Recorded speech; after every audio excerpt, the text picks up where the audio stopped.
Azi kw'izina rya Lamine Yamal adometse umuriro imbere yuko FC Barcelona ikina n'umugwi wa Atletico Madrid mu rukino rwo gusubiriza muri kimwe ca kane gishiri ca nyuma muri UEFA Champions League. Ku munsi w'ejo tuje kuba turangiza wa mbere equipe ya FC Barcelona yarafashe urugendo yerekeza i Madrid yaje kuba ishikayo amahoro, ariko rero baje kubakora ikiganiro n'abamenyesha makuru aho uwitwa Lamine Yamal yashikirije amajambo adasanzwe, amajambo akomeye tuvuga ko agiye gutuma urukino ruzoryoha gusumba imbere yuko batana mu mitwe. Uwitwa Lamine Yamal yaje kubashikiriza amajambo adasanzwe cyane. Ubwa mbere Lamine Yamal yashikirije ati sije nobona umunsi w'ejo urageze, ariko aravuga umunsi uno musi turiko kuri uno munsi wa kabiri igenekerezo rya 14 ukwezi kwa kane mu mwaka wa 2026, aho no munsi gihe cy'isaha 3 z'ijoro kuri Riyad Metropolitano equipe ya Atletico Madrid zo kuba yakiriye no mugwi wa FC Barcelona. Lamine Yamal ati rero ati nta kindi niyumvira kiretse umunsi w'ejo, ati ndizera ko umugabo yitwa Diego Pablo Simeone azoshobora kuma amahirwe yo gukina umwe ku wundi un contre un. Atuwitwa rero atereka turabe ko witwa Diego Pablo Simeone witwa Cholo azompa ayo mahirwe yo gukina umwe ku wundi vyoroshe. Ati ifoto shasha nashize kuri Instagram, abatari bake basanzwe bakurikana witwa Lamine Yamal yashize ko ifoto y'uwitwa LeBron James, aciyavuga ati reti numwe mu bantu batuma ndonka inguvu n'ivyiyumviro vyiza mbere imbere y'urukino. Ati ngiye kwiyumvira ukuntu yakoze comeback, nizeye ko nanje nzobishobora. Abatari babizi uwitwa LeBron James muri 2016 mwaka wa 2016 yarakoze ibidasanzwe ico gihe. Uno mugabo LeBron James yakinira Cleveland Cavaliers bariko bakina inkino za playoff n'umugwi wa Golden State Warriors kugira ngo bashobore kumenya ubutahukana ihiganwa rya NBA. Rero ni Golden State Warriors ico gihe yari maze kubitsinda inkino zigera kuri 3-1 rwa Cleveland Cavaliers mu gihe inkino za playoff akina gushika ku nkino indwi. Rero ico gihe abantu benshi bari bazi yuko equipe ya Golden State Warriors igiye kuba itahukana ihiganwa rya NBA kuko basabwa gutsinda urukino rumwe gusa bakwiza inkino zine mu nkino indwi bategeza gukina, murumva yuko kuba itwaye igikombe. Ariko rero equipe ya LeBron James yaje kuba ihomonta isubiriza mu ndumano equipe ya Golden State Warriors banganya inkino zitatu ku zindi, hasigara urukino rumwe ruzobadadanura ari rwo rukino rw'indwi. Nago rero equipe ya Cleveland Cavaliers yakinamwo uno mugabo LeBron James nayo nyene yaje kuba irutsinda, batsinda inkino zigera kuri zitatu zikurikirana. Bakorera comeback rero equipe ya Golden State Warriors birangira ino equipe ya LeBron James Cleveland Cavaliers yakiniramo ico gihe mu 2016 ariyo itahukanye ihiganwa rya NBA.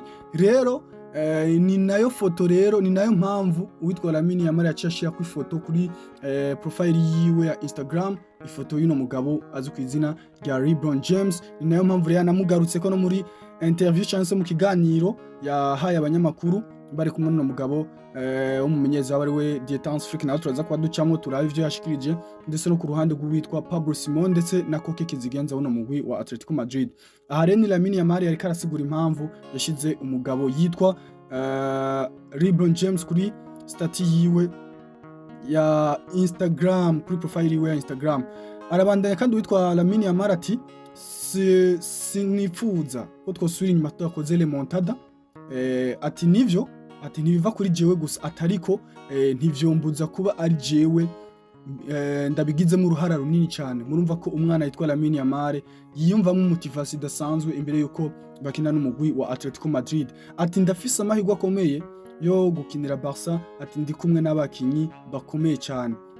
Ati kuva nkiri muto namye nikoreye amabanga menshi kurusha ayo mfise ubu. Ati rero ubu ndabimenyereye kandi sindabifata nk'ikibazo. Ati ivyo naramaze kubimenyera gufata ingingo zitandukanye canke se kwikorera amabanga kuva mu buzima busanzwe gushika no munsi. Ati ivyo ntibikintera ikibazo, ati sinkibonamo nk'ikibazo. Ati turi umugwi w'abakiri bato, turafise inyota nyinshi yo gushika muri demi finale, muri kimwe cya kabiri gishiri ca nyuma. Ati kandi tuzokora ibishoboka vyose kugira ngo dushobore gushika muri kimwe cya kabiri gishiri ca nyuma ca UEFA Champions League. Acishira kandi majemba avuga ngo ndasezeranye ko nimba dutsinzwe ejo tuzoba twagwanye gushika ku munota wa nyuma. Uyu n'umwana akiri muto w'imyaka 18 Lamine Yamal ashikije amajambo akomeye cyane arimo inguvu nyinshi ati nivyo dushobora gutsindwa ariko tuzotsinda twerekanye ko twagwanye gushika ku munota wa nyuma. Ni Lamine Yamal abandanya avuga ngo nta munota n'umwe tuzokina tudashizemo inguvu zose, tuzokora pressing kandi twiruke mu kibuga cyane. Ati ntibirangiye, ati kandi ntibirarangira na gatonya, ugusubira inyuma mwese gukora remontada, nico gituma turi ngaha mu gisagara ca Madrid kuri Riyadh Metropolitano, nta kindi cyatuzanye atari gukora ico bitwa remontada. Ati mu ntango z'uyu mwaka abantu barerekanye ku rwego baragize amakenga ku bujyanye n'urwego rwanje, bavuga inkuru za Purbaji muravyibuka, uwitwa Lamine Yamal akiri kumwe n'uwitwa Nicky Nicole ari imvune yiwe yigeze kubagira hagati y'amaguru. Ibyo byose yaje kuba bigarukako. Ati nditeguriye cyane ku munsi w'ejo kuko ari ibihe bikomeye ati cyane mu myaka 3 iri imbere. Ati nifuza kuba ndi hehe, ati nifuza ko nzoba mfise ibikombe vyinshi kurushiriza ivyo mfise no munsi. Ati harimo n'igikombe c'isi n'icama club y'Iburaya arico UEFA Champions League.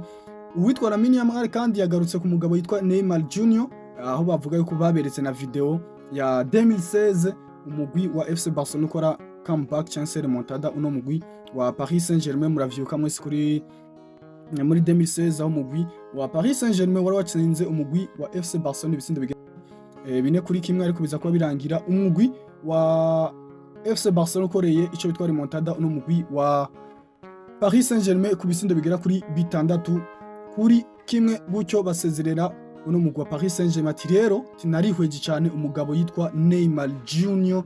Ati kandi Neymar Junior ndamufata nk'icitegererezo cyanje kuri wati kuko ico gihe yakoze ibidasanzwe muri urwo rukino. Ati rero nizeye ko naje nzoshobora kuba ndabishikako. Gushika muri kano kanya rero ni vestiaire ya FC Barcelona ubona ko gushika muri kano kanya bose bafise icizere cyuko bashobora gukorera remontada uno mugwi wa Atletico Madrid bakawusezerera, gutyo bakamandanya mu gice gikurikira ca kimwe ca kabiri gishiri ca nyuma muri UEFA Champions League.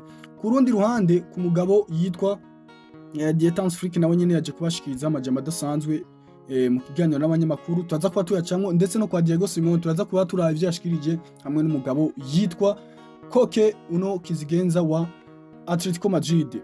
Ku ruhande rw'uwitwa Dieter Flick nawe yaje kubavuga ati Barcelona ati ejo dutegerezwa kuzibanda ku kuntu dukina neza aho kwibanda kubizova mu rukino. Ati nitwakina neza tuzotsinda ibitsindo. Ati tuje gukina Atletico Madrid tutibanda ku bitsindo bibiri yadutsinze, ahubwo twebwe tuzokwibanda ku buryo dusanzwe dukinamo. Ati ndizera ati umugwi wanje, avuga umugwi wa FC Barcelona ko ushobora gukora ico bitwa remontada mu rukino agiye ko bakina n'umugwi wa Atletico Madrid. Ati nivyo Atletico Madrid ni equipe ikomeye cyane, atariko dutegerezwa kuzokina n'inguvu zose. Ati na defense izoba iri ku rwego rwiza dukomeye cyane no mu busatirizi. Ati ejo dutegerezwa gukoresha uburyo bwose tuzoba turonse mu rukino wo ku munsi w'ejo. Ati turavye urukino rwabo ruheruka urashobora kubona itandukaniro ryacu nabo. Ejo urukino ruzoba rutandukanye na rujya mwabonye mu ndwi heze ku munsi wa gatatu. Lamine Yamal ati niwe wa mbere ku isi mu gucenga umuntu umwe ku wundi. Nawe nyine numva ko yaje kuba bigarukako. Ati kubijanye n'ejo abakinyi ku giti cyabo ndibaza ati ntibandaza ishinga kuko natwebwe tuzoba turiko duhura n'umugwi ukomeye. Ati nyifato yo mu mutima ati zoba ihambaye cyane ku munsi w'ejo. Ati ikintu cyose ciza kizoba gifise agaciro, dutegerezwa kwizera iyi nzira turimo, no kuvuga inzira yo kwizera ico bitwa remontada. Yagiye kuba abazwa no kwijanye cha wa Frankie de Jong no mukinyi wawe yaramaze iminsi ari mu mvune, araje kwashikiriza ko yitwa Frankie de Jong nawe ashobora gutangura urukino, ariko ati nturafata ingingo yuko ashobora gutangura mu rukino canke azoba ari ku ntebe asubira abandi. Ati Frankie de Jong ameze neza, nico yaje kubatangaza ati witwa Frankie de Jong ameze neza cyane gusumvya uwo bitwa Marc Bernard. Ati uyu munsi turaza kuba dusuzuma ari ku munsi w'ejo mu myimenyerezo baje kuba bakora. aha niwe yariko aravuga ati turaza kuba dusuzuma atariko ndabona ko bigoye ko McBernard yokina urukino rwo ku munsi w'ejo. Atejo ntabwo tuzokina urukino rwa nyuma avuga uno munsi finale atariko dutegerezwa gutsinda nkaho ari byo ivyumviro vyacu vyose biri kuri ivyo. Ati nimba mpangayikishijwe n'abahagarikizi yo yaje kubavuga ati oya kweri atoya ikibazo kindaje si c'abahagarikizi atahubwo n'ikibazo c'uko tuzokina n'umugwi wa Atletico Madrid. Ijambo ryo kuremesha abakinyi ni ikintu dutegura ubu ni Dietance Flick ati nkuko dutegura amayeri y'urukino tactics twibanda ku buyobozi bwacu no ku byo dukeneye bijanye n'amayeri ariko kandi inyifato yo mutima ati ntibindaza ishinga ku bantu dukeneye kuba dukeneye gutsinda ibitsindo ngo dutsinde urukino kuko uwo niwo muco wacu n'uburyo bwacu bwo gukina umupira. Ati turazi ko dushobora kugarira neza kurusha ariko kandi turafise uburyo bwinshi bwo gutsinda iyo dukinye neza. Ati ubwa mbere dutegerezwa gutera intambwe ya mbere kandi intambwe ya mbere ni ku munsi w'ejo avuga umunsi uno munsi. Ati dutegerezwa kandi kwibanda ku kugaragaza imikinire myiza aho kwibanda kubiva mu rukino kuko ivyo iyo dukinye neza tuba dushoboye gutsinda ibitsindo vyinshi. Ati vy'ukuri Gavi arashobora gukina nawe nyene agarutse ku witwa Gavi Pablo Gavi. Ati vy'ukuri Gavi arashobora gukina. Ati Gavi n'umukinyi atanga vyose ku bw'uyu mugwi. Ati kuri uyu mugwi kandi no mu kibuga ntaba ntaruha. Ati ni ibintu vyiza kandi turaza kuraba ko azotangura ku munsi w'ejo avuga ku uno munsi turiko uno munsi wa kabiri. Ati turacafise umwanya kandi turafata ingingo inyuma y'imimenyerezo baje kubakora ku munsi w'ejo tuje kuba turangiza wa nyuma. Ati wa mbere ati hanyuma tuzoraba ikiba ku munsi w'ejo avuga umunsi uno munsi. Inyuma rero gushikiriza amajambo na cyane kuwitwa Lamine Yamal uwitwa Pablo Diego Simeone uno mugabo umunya-Argentine asazomenyereza umugwi wa Atletico Madrid nawe mu kiganiro nawe imenyesha makuru yaje kuba nawe agira icyo avuze nyuma amajambo yaje kwashikirizwa n'uwitwa Lamine Yamal canke Dietance Flick. We nta majambo menshi yashimye kuba avuga uno mugabo El Cholo umumenyereza wa Atletico Madrid we yaje kuba yivugira gusa ati fise umugambi wo kuzobuza ko FC Barcelona ikora remontada. Niyo majambo yashikirije witwa Pablo Diego Simeone uwo batazira El Cholo. Ati jewe mfise umugambi wo kubuza FC Barcelona gukora ico bitwa remontada. Ati turazi ico tugomba gukora kugira dushike mu gice cya kabiri gishiri cyanyuma cha UEFA Champions League. Ati ntumbero yacu ejo no kubatsinda tubateye umuvuduko tubateye pressing. Aho hakaba hari mu kiganiro cyo yatanze n'abamenyesha makuru uwo nusundi ni Diego Pablo Simeone. Ati kandi turafise icizere ico dukeneye gukora kugira tugere muri kimwe cya kabiri gishiri cyanyuma ku munsi w'ejo avuga uno munsi turiko wa kabiri. Ikindi kandi uwitwa Koke kapiteni wa Atletico Madrid nawe nyine aje kwashikiriza amajambo akomeye cyane imbere yuko atana mu mitwe nuno mugwa FC Barcelona mu rukino wo usubiriza. Koke ati nibisanzwe ko bagira uwo mwete avuga umugwa FC Barcelona nyuma yuko bari bashikije amajambo avuga yuko bo bipfuza gukora remontada bayikorera no mugwi wiwe wa Atletico Madrid. Koke kizigenza wa Atletico Madrid ati nibisanzwe ko bagira uwo mwete atariko je n'abagenzanje turafise intumbero ikomeye cyane. Ati turubaha uwo duhanganye ariko dufise ukwiyemeza gukomeye ko gutsinda urukino. Koke kandi yabandanije avuga ati namaze gufata ingingo y'ico nzokora ejo gutanga ivyo mfise vyose kugira turengere iki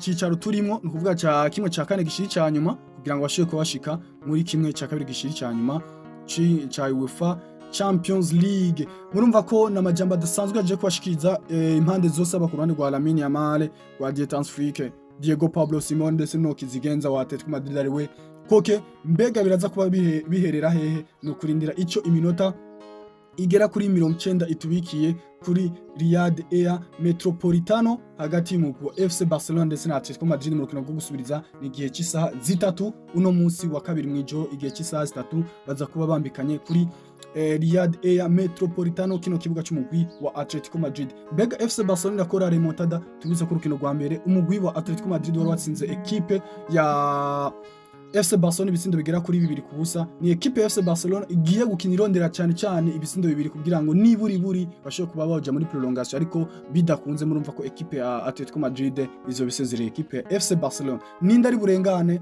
wait and see.